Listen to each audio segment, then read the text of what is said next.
এই বিষয়টা আল্লাহর কাছে সঁপে দিব। কার কাছে সুপর্দ করব? কার কাছে? বিপদে বললে কেমন করে নিজেকে আল্লাহর কাছে সঁপে দিতে হয়, আসুন সাইয়েদনা ইব্রাহিম আলাইহিস সালামের জীবনী থেকে জানি। আল্লাহর খলিল ইব্রাহিম আলাইহিস সালাম আমাদের মতো সমাজ ব্যবস্থা পায় নাই। আমরা জন্মের পরে আমাদের কানের ভেতরে আজান দিয়েছে কে? একামত দিয়েছে কে? আমাদের বাপদাদারা আমাদের কানে আজান দিয়েছে কি? দেয় নাই। আমাদের জন্মের পরেই তো আজান, একামত, বাড়ির পাশে মসজিদ, প্রতিদিন আজান, জুমার খুতবা, প্রতি মাসে মাসে তাফসিরুল কোরআন মাহফিল, মসজিদ, মিনারা, অভাব নাই। ঠিক কিনা বলেন? আপনি যেই সুন্দর ইসলামিক এনভায়রনমেন্ট পেয়েছেন, আমাদের ইব্রাহিম খলিল উনিও কি এরকম পেয়েছিলেন? হ্যাঁ, উনি জন্মের পর পরে ওনার কানে আজান দিছে কেউ? আমার প্রিয় ভাইরা, আগা গোড়া একটা শিরকি পরিবেশ উনি জন্মগ্রহণ করেছেন। উনি ছাড়া ওই তল্লাটে একজনও আল্লাহর উপর বিশ্বাসী নাই। কল্পনা করতে পারেন? গোটা তল্লাটে, গোটা দেশে বিশ্বাসী মুমিন, আল্লাহর উপর বিশ্বাস স্থাপনকারী কয়জন? সবাই বলেন কয়জন? বাকি সব মুশরিক। বাকি সব মুশরিক নিজের সাথে নিজে শক্ত বোঝাপড়া করে, অ্যানালজি করে, সেলফ কনভারসেশন করে উনি মহা সত্যের সন্ধান পেয়েছে। উনি আকাশের তারা দেখে ভাবে মনে হয় এটাই আমার খোদা, পরে দেখে তারা নাই, মনে মনে বলে না তাইলে এটা না। আবার চাঁদ দেখে বলে চাঁদটা বড় মায়া লাগে, মনে হয় এটাই আমার রব, পরে দেখে চাঁদও নাই, কয় না এটা না। এরপরে দ্বিপ্রহরের জলজলে সূর্যটা খাঁ খাঁ করে গোটা পৃথিবীটারে রৌদ্র দিয়ে তাতিয়ে রাখে। তিনি ভাবলেন মনে হয় এটাই আমার রব, কারণ এটাই তো সবচেয়ে বড়। কিন্তু বিকেল বেলা ওই সূর্যটাও যখন চলে যায়, সাইয়েদনা ইব্রাহিম বলে না এটাও তো নাই, আমার খোদা যদি আমারে ছেড়ে চলে যায়, বিপদে পড়লে আমারে উদ্ধার করবে কে? এভাবে নিজের সাথে অ্যানালজি, সেলফ কনভারসেশন করতে করতে করতে তিনি মহা সত্যের সন্ধান পেয়েছেন। সুবহানাল্লাহ পড়েন। সব শেষে তিনি ডিসিশন নিয়ে ঘোষণা দিলেন, ইন্নী ওয়াজ্জাহাতু ওয়াজহিয়া লিল্লাযী ফাতারাস সামাওয়াতি ওয়াল আরদা হানিফান ওয়া মা আনা মিনাল মুশরিকিন। নিশ্চয় আমি এমন সত্তার দিকে মনোনিবেশ করলাম, মুখাপেক্ষী হলাম, যিনি আকাশ বানিয়েছেন, জমিন বানিয়েছেন, আমি মুশরিক নই। সুবহানাল্লাহ। পারতেন? আপনি পারতেন? কেউ নাই, লক্ষ লক্ষ মুশরিক, আপনি একা। ওনার মতো এরকম বিচক্ষণতা দিয়ে আল্লাহরে খুঁজে পাইতে পারতেন আপনি? কি নবী ছিল, আল্লাহকে খুঁজে পেয়েছে। যখন আল্লাহর ইবাদত শুরু করলো, এই কথা ছড়ায় পড়লো চারদিকে। নমরুদ সাইয়েদনা ইব্রাহিমকে ডেকে পাঠালেন। নমরুদ বলে, ইব্রাহিম তুমি নাকি মূর্তির পূজা না করে কোন নতুন রবের ইবাদত করো, কে তোমার রব? সাইয়েদনা ইব্রাহিম বললেন, রব্বি আল্লাযী ইউহয়ী ওয়া ইউমীত, আমি এমন রবের ইবাদত করি যিনি জীবন দেন, যিনি মৃত্যু দেন। নমরুদ বলে, তাই নাকি? তোমার রব জীবন দেয়, মৃত্যু দেয়? আর এটা তো আমি দেই, আমিও তো জীবন দেই, আমিও তো মৃত্যু দেই। সাইয়েদনা ইব্রাহিম বললেন, কেমন করে তুমি জীবন দাও, মৃত্যু দাও, একটু দেখাও তো। নমরুদ জেলখানা থেকে দুজন কয়েদিকে ডেকে আনলো। কয়েদি এনে অর্ডার করলো, একটাকে এখনই শিরোচ্ছেদ, হেড অফ, ডেথ পেনাল্টি, মৃত্যুদণ্ড দেয়া হলো। ফিনকি দিয়ে রক্ত বের হলো। নমরুদ বলে, দেখো দুজনকে ধরে আনলাম, একজন কয়েদিকে দিলাম ডেথ পেনাল্টি, মৃত্যুদণ্ড, ওরে মৃত্যু দিলাম। আরেকজন যে দাঁড়িয়ে আছে, চাইলে ওরেও আমি মৃত্যুদণ্ড দিতে পারি, কিন্তু না, ওরে আমি দিব না, ওরে আমি বাঁচাইয়া দিলাম, ছেড়ে দিলাম, মানে জীবন দিলাম। দেখো ইব্রাহিম, তোমার চোখের সামনে একজনরে মৃত্যু দিলাম, আরেকজনরে জীবন দিলাম। আপাত দৃষ্টিতে তাই তো, একজনরে তো জীবন দিল, আরেকজনরে মৃত্যু দিল। সাইয়েদনা ইব্রাহিম এবার বিপাকে পড়ে গেলেন। কিন্তু এক একজন নবীকে আল্লাহ এমন উইজডম, বিচক্ষণতা দিয়ে এই জমিনে পাঠিয়েছেন। মুহূর্তের মধ্যে আল্লাহর খলিল ইব্রাহিম বললেন, ফাইন্নাল্লাহা ইয়াতি বিশ-শামসি মিনাল মাশরিকি ফাতি বিহা মিনাল মাগরিব ফাবুহিতাল্লাযী কাফার। আল্লাহর খলিল ইব্রাহিম বললেন, নমরুদ বুঝলাম তুমি জীবন দাও, মৃত্যু দাও, দেখলাম, কিন্তু আমার রব, আমার আল্লাহ প্রতিদিন সকালবেলা উষা লগ্নে ওই পূর্ব দিগন্ত থেকে সূর্যটাকে উদিত করেন, সাঁঝের বেলা, বিকেল বেলা, কুথুরি লগ্নে, সন্ধ্যা বেলা ওই দ্বিপ্রহরের জল জলে সূর্যটাকে পশ্চিম দিগন্তে ডুবিয়ে দেন। মানে সকালবেলা পূর্ব দিক থেকে উদিত করা সূর্যটাকে পশ্চিম দিকে বিকেলে তিনি ডুবিয়ে দেন। তুমি যদি পারো ওই সূর্যটাকে পশ্চিম দিক থেকে উদিত করে পূর্ব দিকে ডুবিয়ে দাও। সুবহানাল্লাহ পড়বেন না? দেখেন, ইনস্ট্যান্ট ইন্টেলেক্ট, মুহূর্তে বিচক্ষণতা, উইজডম কাকে বলে? নমরুদ পারবে? নমরুদের বাপ পারবে? ওর দাদা, ওর 14 গোষ্ঠী, গোটা বিশ্বের সব ক্ষমতাধর রাষ্ট্রনায়করা একসাথে হলে পারবে? ফাবুহিতাল্লাযী কাফার, পারে নাই, ব্যর্থ হয়েছে। এবার তেলে বেগুনে জ্বলে উঠেছে, রেগে মেগে আগুন বলে ফালকুহু ফিল জাহিম। ওর সাথে তর্ক নাই, না পেরে এবার এটারে আগুনে ফেলা। বিশাল বিশাল গাছ কেটে লাকড়ি এনে আগুনের কুণ্ডলি বানানো হলো, দাউ দাউ দাউ দাউ করে আগুন জ্বলে। আল্লাহর খলিল ইব্রাহিমকে আগুনে নিক্ষেপ করা হবে। আল্লাহর খলিল সাইয়েদনা ইব্রাহিমের হাতের মধ্যে রশি দিয়ে টাইট করে বাঁধা হলো, পায়ের মধ্যেও টাইট করে রশি দিয়ে বাঁধা হলো। আল্লাহর খলিল ইব্রাহিমকে আগুনের কুণ্ডলির মধ্যে ফেলা হবে। ওমিয়া, আপনি যে বিপদের কারণে ভয় পান, হতাশ হন, এটা কোনো বিপদ ওনার বিপদের সামনে? পটুয়াখালী আওয়াজ করে বলুন, সাইয়েদনা খলিল ইব্রাহিমের বিপদের সামনে আমাদের বিপদগুলো কোনো বিপদ? এটা কোনো বিপদই না, এটা কোনো বিপদই না। হাত পা বেঁধে টাইট করে নিক্ষেপ করা হবে, সিম্পলি ফেলা যাবে না, কারণ দাউ দাউ করে দ্য ব্লেজিং ফায়ার, এমন আগুনের কুণ্ডলি, কাছে যাওয়া যায় না, আগুনের উত্তাপে নিক্ষেপ করা হবে। হাতে রশি বেঁধে, পায়ে রশি বেঁধে আল্লাহর খলিল ইব্রাহিম আলাইহিস সালামকে আগুনের মধ্যে নিক্ষেপ করা হবে। আহা, এটার বলে অগ্নি পরীক্ষা। উনি অগ্নি পরীক্ষার সম্মুখীন হয়েছিলেন। এজন্য কঠিন পরীক্ষাকে আমরা অগ্নি পরীক্ষার সাথে তুলনা করি, ঠিক কি না? সাইয়েদনা জিবরাইল এসে বললেন, ও আল্লাহর খলিল, ওরা তো আপনার হাতও বেঁধে ফেললো, পাও বেঁধে ফেললো, নড়াচড়ার সুযোগ নাই, বলেন আমি জিবরিল ফেরেশতা আপনার জন্য কি করতে পারি? আল্লাহর খলিল ইব্রাহিম বলেন, ও জিবরাইল, তোমার কাছে আমার কোনো চাওয়া পাওয়া নাই। সুবহানাল্লাহ বলেন। তোমার কাছে বলার কিছু নাই, তোমার সাহায্যের আমার দরকার নাই। সাইয়েদনা ইব্রাহিম আলাইহিস সালামকে হাতে পায়ে রশি বেঁধে, হাত পা বাঁধা অবস্থায় জ্বলন্ত অগ্নিকুণ্ডে যখন নমরুদের দলবল নিক্ষেপ করবে, আল্লাহর খলিল কিভাবে নিজেকে আল্লাহর কাছে সঁপে দিয়েছেন, পটুয়াখালীর ভাইরা খেয়াল করে শুনুন। হাত পা বেঁধে আল্লাহর খলিলকে যখন নিক্ষেপ করা হবে, তিনি মুখ ফুটে বলে ফেললেন, হাসবুনাল্লাহু ওয়া নি'মাল ওয়াকিল। হাসবুনাল্লাহু ওয়া নি'মাল ওয়াকিল, আমার জন্য আল্লাহই যথেষ্ট, আমার জন্য আল্লাহই যথেষ্ট। তিনি আমার সবচেয়ে বড় গার্ডিয়ান, তিনি আমার সবচেয়ে বড় অভিভাবক। জিব্রাইলের সাহায্যে অফারকে ফিরিয়ে দিলেন। দুনিয়ার বুকে কারো কাছে কিছু বলেন নাই, মুখ ফুটে বলেছেন হাসবুনাল্লাহ। ও আমার পটুয়াখালীর প্রাণের ভাইয়েরা, খেয়াল রাখবেন, কোন বান্দা তার হাতে থাকা সব চেষ্টাটুকুন করার পরে মুখ ফসকে মুখ দিয়ে যখন বলে ফেলে হাসবুনাল্লাহ, বান্দা যখন হাসবুনাল্লাহ বলে ফেলে, ওই ব্যাপারটা ডিল করার দায়িত্ব স্বয়ং আল্লাহ আরশের উপর থেকে নিয়ে নেয়।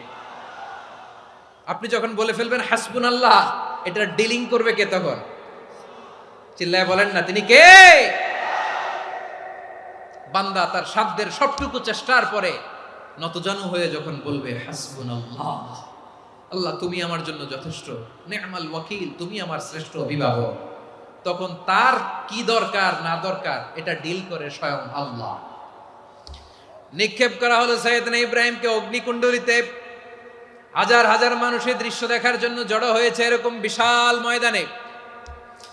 কিন্তু কি অবাক করা ঘটনা, সবাই ভয় পাচ্ছিল, না জানে কি হয়ে যায়। আল্লাহর খলিলকে যখন আগুনের কুণ্ডলিতে নিক্ষেপ করা হয়, আল্লাহর খলিল ইব্রাহিম আগুনের কুণ্ডলীর মধ্যে বসে বসে মানুষগুলোর দিকে তাকিয়ে হাসতে শুরু করে দেয়। কারণ আকাশ থেকে রব্বুল আলামিন স্পেশাল ভার্ডিক্ট নাজিল করেছেন, স্পেশাল হুকুম জারি করেছেন, কুলনা ইয়া নারু কুনি বারদান ওয়া সালামান আলা ইব্রাহিম। ও আগুন, খবরদার, সৃষ্টির শুরু থেকে তোকে একটা ধর্ম আমি বাতলে দিয়েছিলাম। তোর ধর্ম, আগুনের ধর্ম হলো যা পাবে জ্বালিয়ে সারখার করবে। আল্লাহ বলল, আগুন তোর ধর্ম দিয়েছিলাম, তুই সব জ্বালিয়ে পুড়িয়ে ছারখার করে দিবি, কিন্তু ক্ষণিকের জন্য আমি তোর জ্বালিয়ে দেওয়ার ক্ষমতাটাকে কেড়ে নিলাম, জ্বালিয়ে ভস্ম করে দেওয়ার ক্ষমতা আমি কেড়ে নিলাম। কুনি বারদান, ঠান্ডা হয়ে যা, কিন্তু এত বেশি ঠান্ডা হবি না আবার আমার ইব্রাহিমের জন্য সর্দি লেগে না যায়। সুবহানাল্লাহ, এত আসতে বললে হবে? কুনি বারদান, বার্দ মানে বরফ, ঠান্ডা, ঠান্ডা হ, কিন্তু এত ঠান্ডা হবি না যাতে আমার ইব্রাহিমের কষ্ট হয়। আগুন বলে, আল্লাহ একবার বললাম ঠান্ডা হ, আবার বলো এত ঠান্ডা হবি না যাতে খলিলের সর্দি না লাগে। কেমন ঠান্ডা হব, কেমন এনভায়রনমেন্ট তৈরি করে দেব বলো?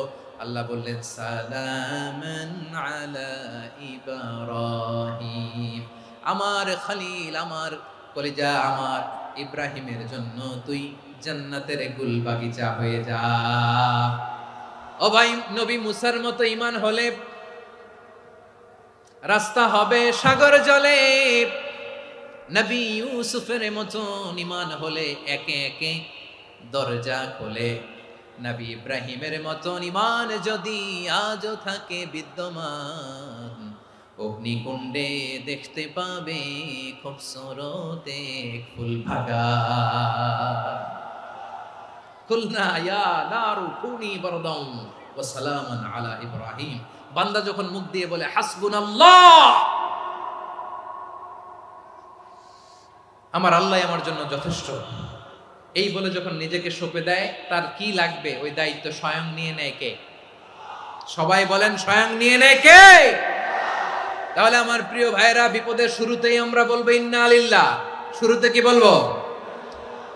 এরপরে যেই বাক্যটা পড়ে নিজের পরিস্থিতিকে আল্লাহর দরবারে সঁপে দিব, সেটা হচ্ছে হাসবুনাল্লাহ।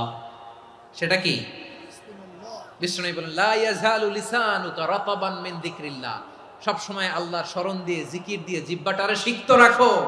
আর শয়তানু জাসিমুন আলা কলবি ইবনে আদম, শয়তান বনি আদমের কলবে খামচি মেরে বসে থাকে। ফাইদা যাকারাল্লাহ খানাসা, মানুষ যখন আল্লাহর স্মরণ করে জিকির করে, শয়তান দৌড়ে পালায়। ওয়াইদা গাফালা ওয়াসওয়াসা, যখনই বনি আদম গাফেল হয়, তখনই শয়তান তার হৃদয়ে ওয়াসওয়াসা দেয়। এজন্য বিপদে পড়লে ইন্না লিল্লাহ, নিজের সব টুকুন করার পরে, নিজের রোল প্লে করার পরে নিজেকে আমরা কি বলে সঁপে দিব? সবাই বলেন, সবাই বলতে হবে, আরো জোরে বলেন, মনে থাকবে? বিপদে পড়লে প্রথমে ইন্না লিল্লাহ, এরপরে নিজেকে যখন সঁপে দিব তখন হাসবুনাল্লাহ। এরপরে কঠিন বিপদ যদি যখন বিশ্বনবী পড়তেন, তখন কি করতেন? এমন বিপদ মাঝে মাঝে হয় না, দেয়ালে পিঠ থেকে যায়, চোখে মুখে অন্ধকার, কি করব দিশা খুঁজে পাই না, এরকম হয় কখনো? হ্যাঁ, আপনাদের হয়? হয় না? কিন্তু জান্নাতে আছেন আপনারা। হয় হয় এরকম হয়েছে না যে দেয়ালে পিঠ থেকে গেছে, চোখে মুখে অন্ধকার, কই যাব, কি করব, বাঁচানোর কেউ না, এরকম হয়েছে কখনো আপনাদের? যদি হয় তাইলে এটার সলিউশন বলবো, না হইলে তো এগুলো বলে লাভ নাই। হয় হয় হয় বিশ্বনবী এরকম কঠিন বিপদে পড়েছেন জীবনের কিছু কিছু মুহূর্তে। ওই মুহূর্তে বিশ্বনবী স্পেশাল দুইটা দোয়া পড়তেন, এই দোয়াগুলো আপনাদেরকে জানিয়ে দেয়। বিশ্বনবী বলেন, কঠিনতম বিপদে যখন পড়বা, দেয়ালে পিঠ থেকে যায়, চোখে মুখে অন্ধকার, বাঁচার কোনো উপায় নাই, তখন পড়বা লা ইলাহা ইল্লা আনতা সুবহানাকা ইন্নী কুনতু মিনাজ জালিমিন। আল্লাহ, তুমি ছাড়া কোনো ইলাহ নাই, তুমি পবিত্র, নিশ্চয় আমি জালিমদের অন্তর্ভুক্ত। সুবহানাল্লাহ বলেন। এই দোয়া সাইয়েদনা ইউনূস আলাইহিস সালাম পড়েছিলেন যখন মাছের পেটে ছিলেন। কিসের পেটে? এবং অনেক মুফাসসিরিন একরাম বলেছেন, অনেক আহলুল ইলমরা বলেছেন, এটা হচ্ছে ইসমে আজম। ইসমে আজম এমন দোয়া যেটা দিয়ে দোয়া করলে আল্লাহ দোয়া কবুল করে, কিন্তু এটা কোনটা, এটা নিয়ে ইখতিলাফ আছে। কোন আহলুল ইলম বলেন এই লা ইলাহা ইল্লা আনতা সুবহানাকা ইন্নী কুনতু মিনাজ জালিমিন, এটা হচ্ছে ইসমে আজম। সাইয়েদনা ইউনূস আলাইহিস সালাম পড়েছেন, আপনারা পড়েননি? তুফান হইলে পড়েন না? আমাদের এলাকায় তো এটা খুব, এটার উপর ব্যাপক আমল আছে। পটুয়াখালীতে কি অবস্থা বলেন? পড়েন পড়েন পড়েন পড়েন। একটা গল্প শুনেছিলাম, পাক হানাদার বাহিনী যখন বাংলাদেশে অ্যাটাক করত, ৭১ সালের ঘটনা বলতেছে, আমরা তো দেখি নাই, শুনছি আর কি। ৭১ যদি দেখতাম, এতদিনে রাজাকার হয়ে যেতাম। আল্লাহ আমাদেরকে বাঁচাই দিছে, আল্লাহর মেহেরবানি, ঠিক কিনা বলেন?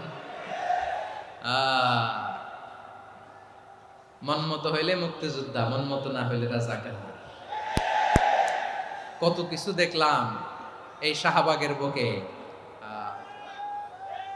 আল্লাহ, 71 সালে দেখি নাই, আমরা শুনেছি পাক হানাদার বাহিনী জিজ্ঞেস করত মুসলিম না অমুসলিম চেক করার জন্য, বলতো কালেমা বল, কালেমা বাতাও।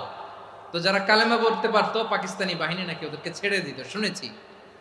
তো একজনকে, এক বাঙালিরে পেয়ে তার মাথার মধ্যে বন্দুকর নল ধরে বলতেছে কালেমা বল সালে, কালেমা বাতা, কালেমা বল। তো ভয়ের চোটে এই দোয়া পড়া শুরু করছে। ও পড়তেছে লা ইলাহা ইল্লা আনতা সুবহানাকা ইন্নী কুনতু মিনাজ জালিমিন। পাকিস্তানি বলে সালে ইয়ে তো মুসিবত কা কালেমা है। বাঙালি কয় হাম তো ভি মুসিবত মে হ্যায়। পাকিস্তানি বলে বেটা কোন দোয়া বললি, এটা তো মুসিবতের কালেমা। কয় আমিও তো মুসিবতে আছি, আমার মাথার মধ্যে বন্দুক ধরে তুমি আমারে কালেমা জিজ্ঞেস করো, এখন কোনটা কালিমা আর কোনটা কি দোয়া, আমার হুশ আছে নাকি? প্রিয় ভাইরা, আসলে এটা দোয়াউল মুসিবা, বিপদে পড়লে এ দোয়া পড়তে হয়। লা ইলাহা ইল্লা আনতা সুবহানাকা ইন্নী কুনতু মিনাজ জালিমিন। এটা পড়বেন আপনারা। এই দোয়া পড়ে সাইয়েদনা ইউনূস আলাইহিস সালাম মাছের পেট থেকে রক্ষা পেয়েছিলেন। রক্ষা করেছিল কে? তুমি ইউনূস নবীরে যখন খাইলো মাছেতে গিলিয়া, ফেরেশতা পাঠাইয়া দিলে ইসমে আজম দিয়া। প্রাণে ছিল যাহার ভয় সেথা পাইল আশ্রয়, প্রাণে ছিল যাহার ভয় সেথা পাইল আশ্রয়। মাছের পেট হতে সে যে পেল পরিত্রাণ। আল্লাহু আল্লাহু তুমি জাল্লে জালালুহু, শেষ করা তো যায় না গে তোমার গুণগান। আল্লাহু আল্লাহু, সুবহানাল্লাহ পড়ে। লা ইলাহা ইল্লা আনতা সুবহানাকা ইন্নী কুনতু মিনাজ জালিমিন। বিশ্বনবী বললেন, দেয়ালে পিঠ থেকে গেলে, চোখে মুখে অন্ধকার, বাঁচার কোনো উপায় নাই, তখন এই দোয়াটা পড়তে হবে। এই দোয়া পড়ে আল্লাহর কাছে ফরিয়াদ করলে বিপদ মুক্ত করবেন কে? কেন এই দোয়াটা আল্লাহর কাছে বড্ড প্রিয় জানেন আমার ভাইয়েরা? কারণ এই দোয়ার মধ্যে 3টা জিনিস আছে। আমি যেরকম আঙ্গুল উঁচু করেছি এরকম করেন তো। 3টা। কয়টা? 3টা। 1 নম্বরে হচ্ছে তাওহীদ, 2 নম্বরে তাসবিহ, 3 নম্বরে তাকরীর। আই রিপিট, আবারও বলছি, 1 নম্বরে তাওহীদ, 2 নম্বরে তাসবিহ, 3 নম্বরে তাকরীর। এই দোয়াটা আল্লাহর কাছে এত পছন্দনীয় কারণ এ দোয়ার প্রথম অংশে আছে তাওহীদ, আল্লাহর একত্ববাদের ঘোষণা। লা ইলাহা ইল্লা আনতা, ও আল্লাহ আপনি ছাড়া কোনো ইলাহ নাই, উপাস্য নাই। এই কথা বললে আল্লাহ বড্ড খুশি হয়ে যায়, সুবহানাল্লাহ পড়েন। এ দোয়ার দ্বিতীয় অংশে আছে তাসবিহ, মানে আল্লাহর প্রশংসা, প্রশংসা সূচক বাণী। সুবহানাক সুবহানাক সুবহানাক, ও আল্লাহ আমি আপনার পবিত্রতা ঘোষণা করছি, সুবহানাক। এই কথা শুনলেও আল্লাহ খুশি হয়ে যায়, সুবহানাল্লাহ পড়েন। এই দোয়ার তৃতীয় অংশে আছে তাকরীর, তাকরীর মানে পাপের স্বীকৃতি। তাকরীর মানে কি? তাকরীর মানে পাপের স্বীকৃতি। এই দোয়ার তৃতীয় অংশে আছে ইন্নী কুনতু মিনাল জালিমিন, ও আল্লাহ আমি জালিমদের অন্তর্ভুক্ত। আল্লাহ আল্লাহ আমি জালেম, আল্লাহ আমি ভুল করেছি, অন্যায় করেছি, আল্লাহ আমি জালেমদের অন্তর্ভুক্ত। এই পাপের স্বীকৃতি, অ্যাকনোলেজমেন্ট আল্লাহ বড্ড পছন্দ করে। যখন আল্লাহর কাছে আপনি ছোট হবেন, ছোট হতে হতে যত ছোট হবেন ওই দৃশ্যটা দেখতে আল্লাহ বড্ড পছন্দ করে, সুবহানাল্লাহ বলেন। 3 নম্বর অংশ ইন্নী কুনতু মিনাজ জালিমিন, আল্লাহ আমি জালেমদের অন্তর্ভুক্ত। সাইয়েদনা আদম আলাইহিস সালাম ভুল করে যখন নিষিদ্ধ গাছের ফুল খেয়ে ফেললেন, ফল খেয়ে ফেললেন, আল্লাহ বললেন আদম ক্ষমা পেতে চাইলে তুমি আর হাওয়া মিলে স্বীকৃতি দাও, পাপের স্বীকৃতি। আর পড়ো রব্বানা যালামনা আনফুসানা ওয়া ইল্লাম তাগফির লানা ওয়া তারহামনা লানাকুনান্না মিনাল খাসিরিন। ও আল্লাহ আমি আদম আর হাওয়া যালামনা আনফুসানা, আমরা আমাদের নফসের উপর বড্ড জুলুম করেছি। আল্লাহ ওয়া ইল্লাম তাগফির লানা ওয়া তারহামনা, আপনি যদি ক্ষমা না করেন, আপনি যদি দয়া পরবশ না হন, আপনি যদি রহম না করেন, আমরা তো ক্ষতিগ্রস্তদের মধ্যে শামিল হয়ে যাব। এই দোয়া করার সাথে সাথে সাইয়েদনা আদম আর হাওয়া আলাইহিস সালামকে ক্ষমা করে দিলেন কে? তাহলে এই দোয়ার 3 নম্বর অংশ তাকরীর, এটা আল্লাহ বড্ড পছন্দ করে। আমার কলিজার টুকরা ভাইয়েরা, গুনাহ করে শিকার যেতে হবে, এটা আল্লাহ ভালোবাসেন। সাইয়েদনা আবু বকর রাদিয়াল্লাহু তাআলা আনহু বিষ্ণু ইসা ইসলামকে বললেন, ইয়া রাসূলুল্লাহ আল্লিমনি দুআআন আদউ বিহি ফি সালাতি। নবী হে, আপনি আমার এমন একটা স্পেশাল দোয়া শিখায়া দেন যে দোয়াটা আমি নামাজে পড়ব। নবী বললেন, তাহলে তুমি পড়ো, আল্লাহুম্মা ইন্নী যালামতু নাফসি যুলমান কাসীরান ওয়া লা ইয়াগফিরুয যুনুবা ইল্লা আনতা ফাগফিরলি মাগফিরাতাম মিন ইনদিকা ওয়ারহামনি ইন্নাকা আনতাল গফুরুর রহিম। সুবহানাল্লাহ। সালাম ফিরানোর আগে পড়েন, কথা কয় না, পড়েন পড়েন। ও আবু বকর, নামাজে যদি দোয়া করতে মনে চায় এই দোয়াটা পড়বা, আল্লাহুম্মা ইন্নী যালামতু নাফসি, আল্লাহ জুলুম করেছি আমার নফসের উপর, যুলমান কাসীরা, অনেক জুলুম, ওয়া লা ইয়াগফিরুয যুনুবা ইল্লা আনতা, আপনি ছাড়া এই জুনুব, এই পাপ ক্ষমা করার দ্বিতীয় কোনো রব নাই। আছে? আল্লাহ ছাড়া আমাদের গুনাহ আর কে কে ক্ষমা করতে পারে বলেন তো? কে পারে? কে? এজন্য আল্লাহরে বলবেন, আল্লাহ আমি ছাড়া তোমার গোলামের অভাব নাই, ও আমার রব আমি ছাড়া এই জমিনের বুকে তোমার গোলামের অভাব নাই, কিন্তু তুমি ছাড়া তো আমার দ্বিতীয় কোনো রব নাই। পারবেন বলতে? পারবেন? চোখের পানি ছেড়ে আল্লাহরে বলবেন, আল্লাহ তুমি আমার রব, তুমি আমার সব। কি বলবেন? আল্লাহ আমারে রব। সবাই বলুন, আল্লাহ আমারে রব, দমে দমে তনু মনে তারি অনুভব, আল্লাহ আমারে রব। আল্লাহরে বলেন, আল্লাহ তুমি আমার রব, তুমি আমার সব। আল্লাহ আমি ছাড়া এই জমিনে তোমার গোলামের অভাব নাই, তুমি ছাড়া আমার দ্বিতীয় কোনো রব নাই। এ কথা বলে চোখের পানি ছেড়ে আল্লাহরে স্বীকৃতি দেন, আল্লাহ আমি পাপী, আল্লাহ জামিনে আমার চেয়ে বড় পাপী আর কেউ নাই। অজু করে সিজদায় লুটিয়ে পড়ে চোখের পানি ছেড়ে আল্লাহরে পাপের স্বীকৃতি দেন, আল্লাহ এমন কোন জুলুম নাই, গুনাহ নাই আমি করি নাই, সগীরা কবিরা, জেনে না জেনে, ইচ্ছায় অনিচ্ছায়, শিরকি বেদাতি সব গুনাহ করেছি। আল্লাহ আকাশের নিচে জমিনের উপরে আমার চেয়ে বড় গুনাহগার আর কেউ নাই। চোখের পানি ছেড়ে আল্লাহরে বলেন, আল্লাহ আমি ছাড়া তোমার গোলামের অভাব নাই, তুমি ছাড়া আমার দ্বিতীয় কোনো রব নাই, তুমি ছাড়া তো কেউ আমার গুনাহ ক্ষমা করার নাই, তুমি আমার রব, তুমি আমার সব। বলতে পারবেন? এই তাকরীর আমার পটুয়াখালীর ভাইয়া, এই স্বীকৃতিটা দেখতে আল্লাহ বড্ড ভালোবাসে, কারণ আমরা সবাই গুনাহগার, আমরা সবাই কি? বিশ্বনবী বলেন, কুল্লুকুম খাত্তাউন, আ বানি আদম তোমরা সবাই পাপী। সবাই কি? সবাই পাপী। আমরা সবাই পাপী, আপন পাপের বাটখারা দিয়ে অন্যের পাপ মাপি। আমরা যে পাপী এটা ভাবতে মনে চায় না কারো, খালি অন্যের পাপ দেখি আমরা, এটা ভুল। ওর এই পাপ, ও পাপী, ও জালেম, ও জাহান্নামী, এরকম একটা টেন্ডেন্সি।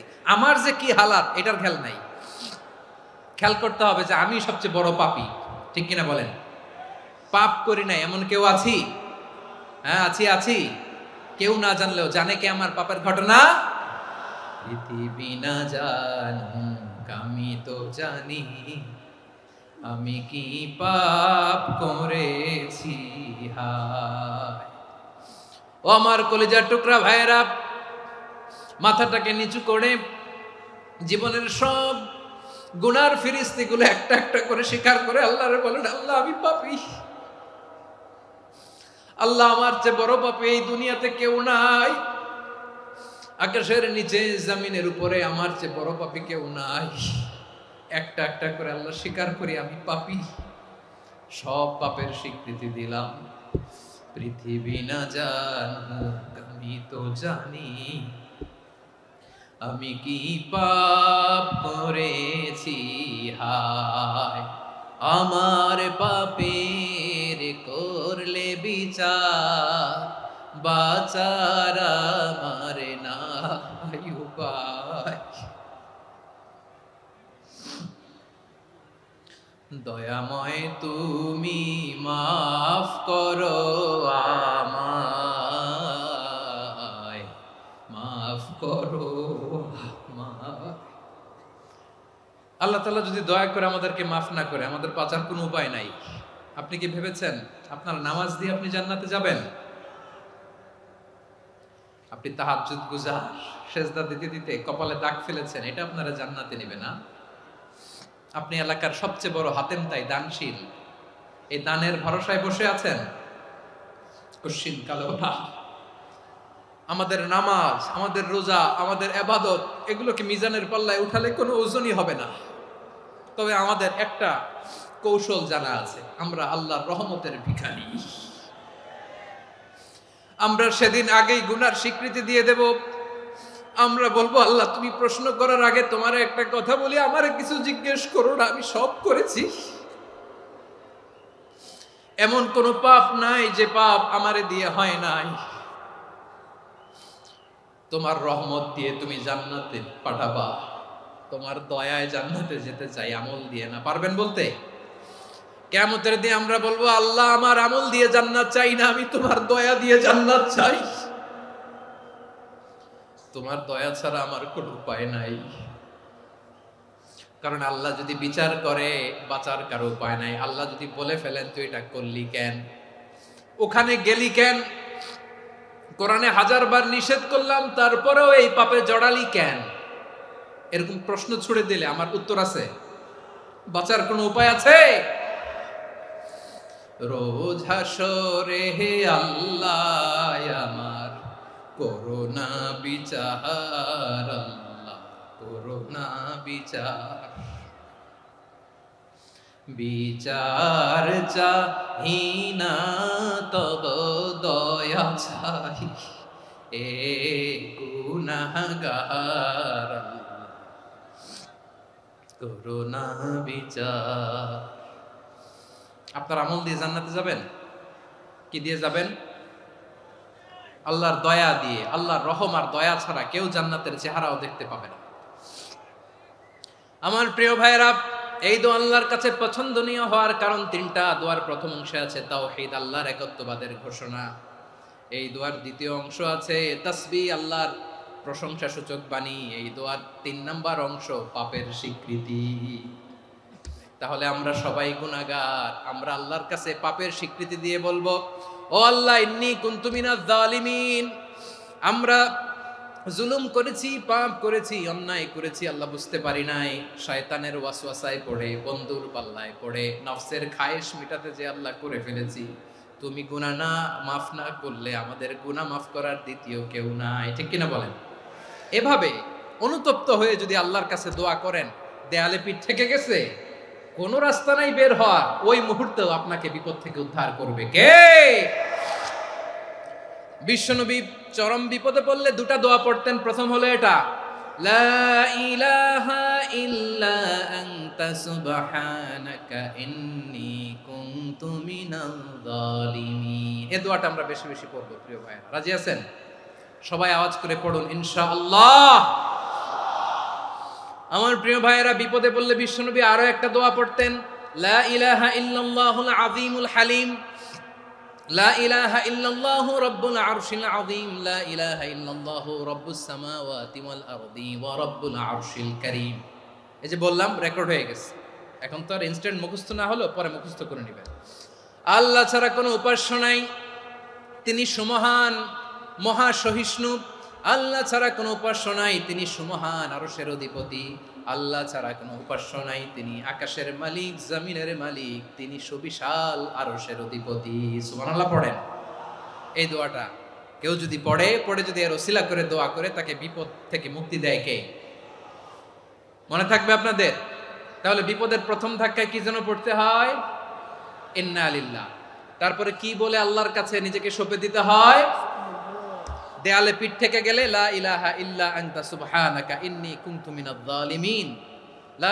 2 নাম্বার হচ্ছে লা ইলাহা ইল্লাল্লাহুল আযীমুল হালিম, লা ইলাহা ইল্লাল্লাহু রাব্বুল আরশিল আযীম, লা ইলাহা ইল্লাল্লাহু রাব্বুস সামাওয়াতি ওয়াল আরদি ওয়া রাব্বুল আরশিল কারীম। মনে থাকবে?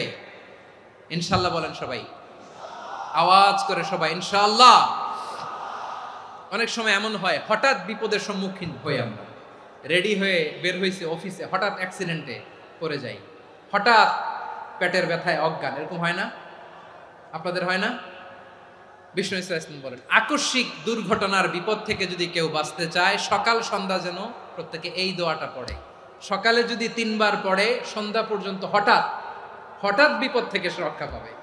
Two be protected from sudden calamity, sudden disaster, sudden calamity, হঠাৎ বিপদ, হঠাৎ ভয়ঙ্কর কোন আকস্মিক বিপদ থেকে আল্লাহ বাঁচায় নেবে। সকালে পড়লে সন্ধ্যা পর্যন্ত প্রোটেক্টেড, সন্ধ্যাবেলায় যদি 3 বার পরে সকাল পর্যন্ত প্রোটেক্টেড। সুবহানাল্লাহ পড়েন। দোয়াটা কি? দোয়াটা হচ্ছে বিসমিল্লাহিল্লাযী লা ইয়াদুররু মা'a ইসমিহি শাইউন ফিল আরদি ওয়ালা ফিস সামাই ওয়া হুয়াস সামিউল আলীম। ছোট না? অনেক ছোট, মুখস্থ করবেন। বিসমিল্লাহ